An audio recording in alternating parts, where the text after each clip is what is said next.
Hey, let's talk about goals. You want to talk about goals? Because you've heard it a whole bunch of times. You've heard like, hey, set your goals, all this kind of stuff. But no one has ever talked to you about how to structure your goal planning. Like, they say you should set goals, but anybody talk about like how you should literally look at the setting up of what these goals are. And if you don't do this, what you end up doing is running into a whole mess of crazy in the back end and not even be in love with what you're doing, right? So here we're gonna take some time today, I swear I could speak English, and cover the top 5 ways that you should look at structuring your goal planning.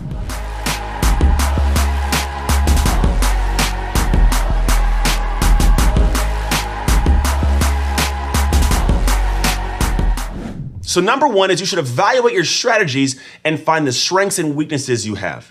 Now, why are we doing this when it comes to goal setting? I just want to think of a goal, right? Yeah, but don't you want to set goals that fall in line with an understanding of what can be accomplished? Right? For me, I do. I want to take a look and go, hey, if I'm going to accomplish this specific thing, I probably want to make sure I have something that's in my wheelhouse of expertise. For example, if I'm like, I want to build a rocket to go to space, I'm not going to set that goal. I don't have those skill sets. I don't have the strengths. I got a whole bunch of weaknesses, right? The idea is take a look at, when you look at structuring a goal, what are the things that are definitively your strengths? And if you don't know what these things are, here's a really simple thing you can do to find some out.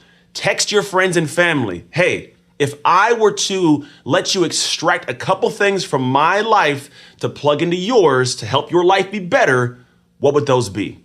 Or if you were to unplug a couple skills from my skill set to plug into your life to make it better, what would those be? Because they're gonna show you things that you actually don't even see.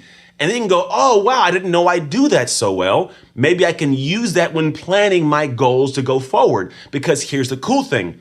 When what you're going to do feels easy, you do more of it. When it feels difficult, it feels like awkward, it's hard, like there's way more energy and willpower needed to overcome just to get the thing met. So find things that you are good at, and if it's a weakness of yours, keep it in mind. Maybe don't build a goal around that kind of thing, because you got to develop the skill set and then everything else, right? So first, set something up based on your skill sets, your strengths, but also have to know your weaknesses. Number 2 is break things down into big steps.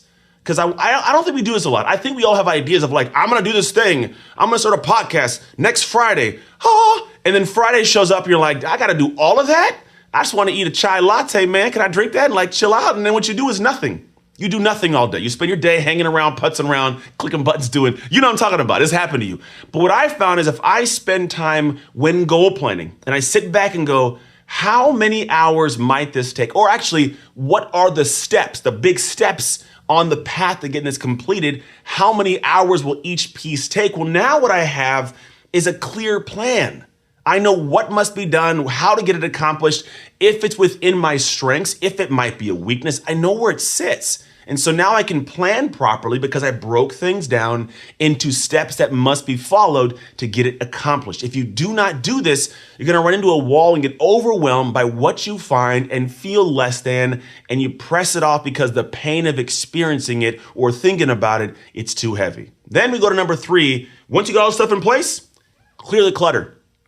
Get rid of it. Because you and I both know when you got a lot of clutter hanging around, even if it's your desk, physical clutter, when you get a lot of stuff hanging around, it bogs it down. It's like walking through a hoarder's house. You can't see the floor. You're kicking stuff left and right. It's like, you got something you want to get done, but there's just too much stuff laying around. And a lot of what your clutter is poor actions, bad habits, ones that you have for a long time been telling yourself, I'm going to stop doing that. I'm going to start doing this. I'm going to stop having these friends, stop taking these trips, whatever it might be, but you don't do it.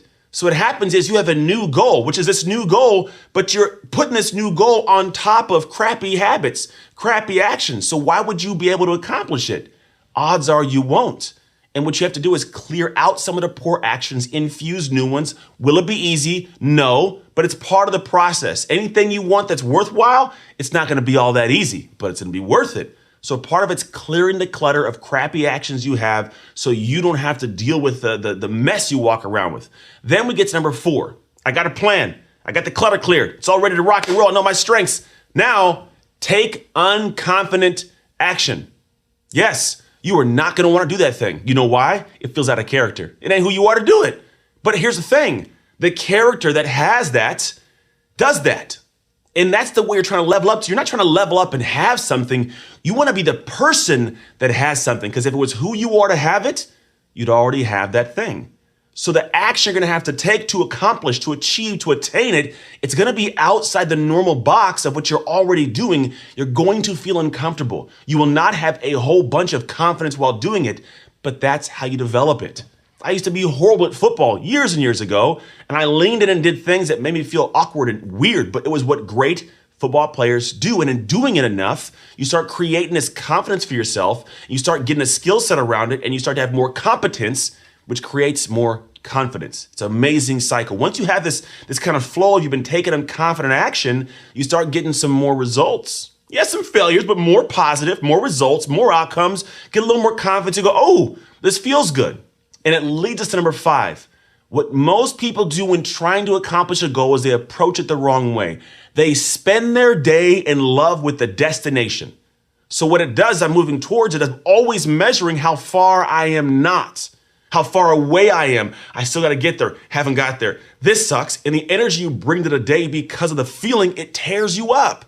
So the idea is you must focus on falling in love with the day and not just the destination.